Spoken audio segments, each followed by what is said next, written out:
எபிரேயர் 13:15. ஆகையால் அவருடைய நாமத்தை துதிக்கும் உதடுகளின் கனியாகிய ஸ்தோத்திரபடியை அவர் மூலமாய் எப்போதும் தேவனுக்கு செலுத்த கடவோம். ஆகையால் அவருடைய நாமத்தை துதிக்கும் உதடுகளின் கனியாகிய ஸ்தோத்திர பலியை அவர் மூலமாய் எப்பொழுதும் தேவனுக்கு செலுத்த கடவோம். கர்த்தருக்கு மகிமை உண்டாகட்டும். இங்கு அப்போஸ்தலனாகிய பவுல் எபிரேயருக்கு இந்த நிருபத்தை எழுதும்பொழுது அவர் எழுதுகிறார், அவருடைய நாமத்தை துதிக்கும் உதடுகளின் கனியாகிய ஸ்தோத்திர பலி. நாம் ஸ்தோத்திர பலிகளை ஏறெடுக்க வேண்டும் என்று சொல்லி நாம் பார்க்கிறோம். சங்கீதம் 50 நாம் வாசிக்கும் பொழுது சொல்லப்பட்டிருக்கிறது, ஸ்தோத்திர பலி இடுகிறவன் தேவனை மகிமைப்படுத்துகிறான் என்று சொல்லி ஆண்டவருடைய வார்த்தை சொல்லுகிறது. இங்கே மிக அழுத்தமாக சொல்லப்பட்டிருக்கிறது, உதடுகளின் கனியாகிய ஸ்தோத்திர பலியை. நம்முடைய உதடுகளிலிருந்து பிறக்கிற ஸ்தோத்திர பலி.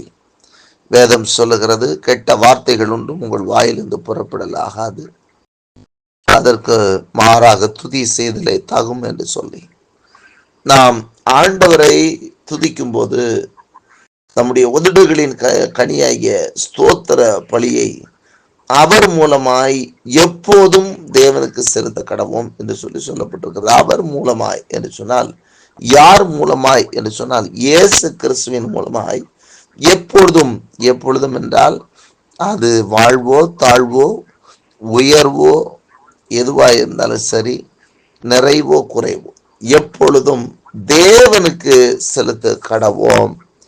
ஆண்டவர் நம்மை எந்த நிலையிலே நம்மை வைத்திருந்தாலும், எப்படிப்பட்ட சூழ்நிலையிலே ஆண்டவர் நம்மை நடத்தி சென்றாலும், நாம் அந்த சூழ்நிலைகளிலே இருந்து ஆண்டவரை நாம் துதிக்க வேண்டும் என்று சொல்லி அவர் எதிர்பார்க்கிறதை நாம் பார்க்கிறோம். ஆண்டவருக்கு ஸ்தோத்திர பலிகளை பிதாவாகிய தேவனுக்கு இயேசு கிறிஸ்துவின் மூலமாக நாம் செலுத்த கடனாளிகளாக இருக்கிறோம். ஏனென்றால் எனக்கென்று ஆண்டவர் எதையும் செய்யவில்லை என்று சொல்லி யாரும் சொல்ல முடியாது. ஏன் அப்படின்றதையும் அதுக்கு முந்தின வசனத்துல அவர் சொல்ல இருப்பாருங்களேன். 14ஆம் வசனத்திலே வாசிக்கும் பொழுது, நிலையான நகரம் நமக்கு இங்கே இல்லை, வரப்போகிறதையே நாடி தேடுகிறோம். நிலையான நகரம் நமக்கு இங்கே இல்லை, வரப்போகிறதையே நாடி தேடுகிறோம். அப்படின்னா நிலையான நகரம் நமக்கு இருக்கிறது, இது நிலையான நகரம் கிடையாது அப்படின்னு சொல்லி சொல்ற. அப்ப இந்த உலகத்துல எனக்கு அது கிடைக்கல இது கிடைக்கலன்னு நம்ம சொல்லி ஆண்டவரிடத்துல நாம் குறை சொல்வதற்கு அல்லது ஆண்டவரை குறித்து நாம் மனம் சஞ்சலித்து போவதற்கு ஒன்றுமே கிடையாது என்பதைத்தான் அவர் சொல்றாரு. நிலையான நகரம் நமக்கு இங்கே இல்லை, நமக்கு நிலையான நகரம் இங்கே கிடையாது அப்படின்றது ஒரு ஆளு அழுத்துறாரு. ஏன் அதை சொல்றாரு சொன்னா, நாம் இந்த உலகத்தின் நிமித்தம், உலகத்தினுடைய ஆசைகளின் நிமித்தம், ஐஸ்வர்யங்களின் நிமித்தம் மற்றவர்களோடு கூட ஒப்பிட்டு பார்த்து, என் வாழ்க்கையிலே இது இல்லை, இது நடக்கவில்லை, இது எனக்கு கிடைக்கவில்லை என்று சொல்லி நாம் அதை குறித்து நம்ம மிகுந்த மனம் சலித்து சஞ்சலித்து ஆண்டவரை பார்த்து, ஆண்டவரே உம்மிடத்திலே நான் வந்ததினாலே எனக்கு என்ன கிடைத்தது அல்லது என்ன கிடைக்க போகிறது என்று சொல்லி நான் சலித்து கொண்டிருக்கிறதுக்காக அல்ல, அதற்கு மாறாக அவர் சொல்றார், வரப்போகிறதையே நாடி தேடுகிறோம். ஏனென்றால் ஆண்டவராய் இயேசு கிறிஸ்து உங்களுக்காக எனக்காக பிதாவினால் அனுப்பப்பட்டதனுடைய மிகப்பெரிய ஒரு நோக்கம் வரப்போகிறதை பெற்றுக்கொள்வதற்கு. இது நிலையான நகரம் அல்ல, நமக்கு நிலையான நகரம் ஒன்று இருக்கிறது. அந்த பரலோகத்தின் வாழ்க்கை, உங்களுக்கென்று ஒரு ஸ்தலத்தை ஆயத்தம் பண்ண போகிறேன் என்று சொன்ன அந்த இடம், அந்த பிதாவினுடைய சிங்காசனம் இறக்கக்கூடிய அந்த பரலோகத்திற்குள்ளாக நமக்கு என்று அவர் ஏற்படுத்தி இருக்கக்கூடிய பரிசுத்தமான நகரம், அந்த நகரம் நமக்கு இருக்கிறபடினால இங்க நம்ம ஆண்டவரை மகிமைப்படுத்த வேண்டும் என்று சொல்லி இங்கே சொல்லப்படுகிறதை நாம் பார்க்கிறோம்.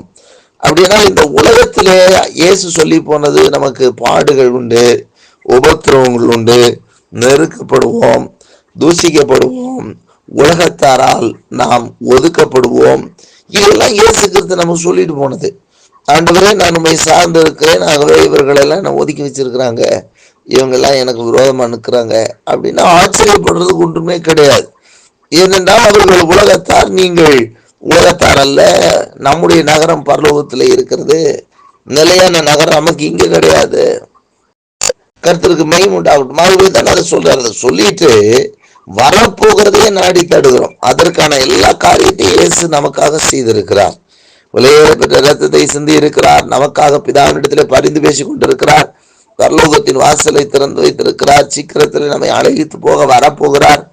இப்படி நிலையான நகரத்தை நமக்கு ஏற்படுத்தி வைத்திருக்கிறதுனால இயேசு கிறிஸ்துவை கொண்டு நம்மை தம்மோடு கூட ஒப்புரவாக்கி கொண்டிருக்கிறார். ஆகவே நாம் என்ன செய்ய வேண்டும் என்றால், அவருடைய நாமத்தை துதிக்கும் உதடுகளின் கனியாகிய ஸ்தோத்திர பலியை அவர் மூலமாய் எப்போதும் தேவனுக்கு செலுத்த கடவோம். அதாவது எப்பொழுதுமே ஆண்டவருக்கு நம்ம ஸ்தோத்திரங்களை, துதிகளை நம்ம செலுத்த வேண்டியது நம்முடைய கடமையா இருக்கிறது. அதுதான் நிருபங்களை எழுதும் பொழுது ஐஸ்வர்யமான் தன் தரித்திரம் அடைந்தது நிமித்தம் ஆண்டவரை துதிக்க கடவன் என்று சொல்லி பின்னாடி யாக்கோபு எழுதி வச்சுக்கிறாரு.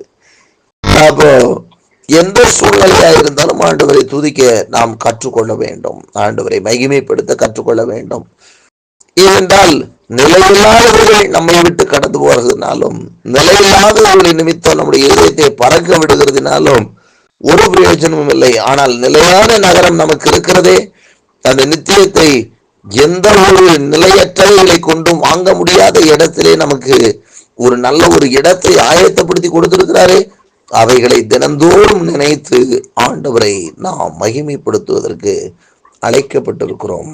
ஆகவே நாம் எப்பொழுதும் இயேசு கிறிஸ்துவின் மூலமாக பிதாவாகிய தேவனுக்கு ஸ்தோத்திரங்களை ஏறெடுக்க கடனாளிகளாய் இருக்கிறோம்.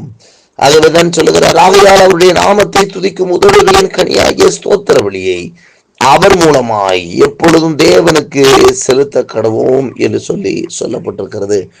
ஆகவே நாம் எப்பொழுதும் தேவனுக்கு ஸ்தோத்திர பலிகளை ஏறெடுப்பதற்கு நாம் ஆயத்தமாயிருப்போம். எப்பொழுதும் உதடுகளின் கனியாகிய ஸ்தோத்திர பலியை தேவனுக்கு நாம் செலுத்துவோம். அதுவே ஏற்றது. இதை நன்றாய் புரிந்து கொண்ட சங்கீதக்காரனாகிய தாவீது நாம் பழைய ஏற்பாட்டு காலத்திலே பார்க்கிறோம், அதிகமாய் கர்த்தரை துதிக்க அவர் ஆயத்தப்படுகிறதையும் பிரயாசப்படுகிறதையும் அதற்கான செயல்பாடுகளை உண்டாக்கி இருக்கிறதையும் நாம் பார்க்கிறோம். ஆகவே நம்முடைய வாழ்க்கையிலும் கூட நாம் கர்த்தரை துதிப்போம். அதிகமாக ஆண்டவர் செய்த நன்மைகளை நினைத்து அவருக்கு துதிபலிகளை ஏறெடுப்போம். கர்த்தர் நம்மை ஆசீர்வதிப்பார்.